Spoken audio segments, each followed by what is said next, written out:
सारिकाजी आपल्यासोबत आपल्या स्वयंपाकघरात आलेले आहेत. आता आपण त्यांच्या हातनं पहिला पदार्थ पाहूया आणि ह्या पदार्थाचं नाव आहे रोटी पिझ्झा. लागणारं साहित्य पाहू मग कृती करू. सांगा. रवा बॅटर, रवा, दही, कणिक, बटर, लाल, हिरवी, पिवळी सिमला मिर्च, ब्लॅक ऑलिव्ह्ज, चीज, कोथिंबीर, बेबीकॉर्न, बेकिंग सोडा, पिझ्झा मसाला, हिरवी चटणी आणि मीठ. ओके, आता मला सांगा हिरव्या चटणीत काय काय आहे? हिरव्या चटणीत कोथिंबीर, पुदिना आणि हिरवी मिरची आणि चवीपुरता मीठ. बर, आता हे जे तुम्ही म्हणालात की रवा डोसा बॅटर आहे, हां, तर हे नेमकं कसलं बॅटर आहे? काय केलंय?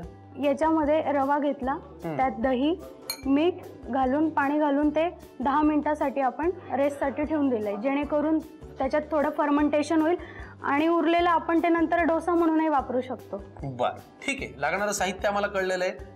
कृती कशी करायची आता ते आपण पाहूया. सांगा काय लागणार आहे? आता आपल्याला आधी खालची जी रोटी बनवायची त्याच्यासाठी रवा, कणिक आणि दही यांचं मिश्रण करून गोळे करून घ्यावे लागतील. बर, मग हा बाउल पुरेल तुम्हाला? हो. काय काय लागणार आहे सांगा. आधी कणिक घ्या. बर, त्याच्यात रवा घालायचा. हां. आता सायनला इथे तुम्ही दोघंच असता ना? हो, दोघंच असतो. मग जेव्हा सर बाहेर जातात तेव्हा दिवसभर काय उद्योग? सध्या मी आता टीईटीचं प्रिपरेशन करते. बीएड झालंय, तर टीईटीचं प्रिपरेशन करते. बर, टीईटी म्हणजे काय असतं? आता सध्या शिक्षकांची भरती थांबली आहे आणि जे घोटाळे सुरू आहे शिक्षक भरतीतले ते थांबवावे म्हणून सरकारने एक सीईटी सारखी एंट्रन्स एक्झाम सुरू केली आहे.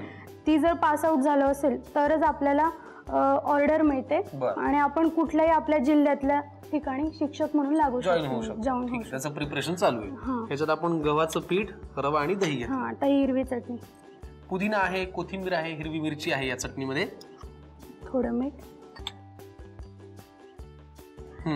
बेकिंग सोडा, कोथिंबीर घालूया. ओके,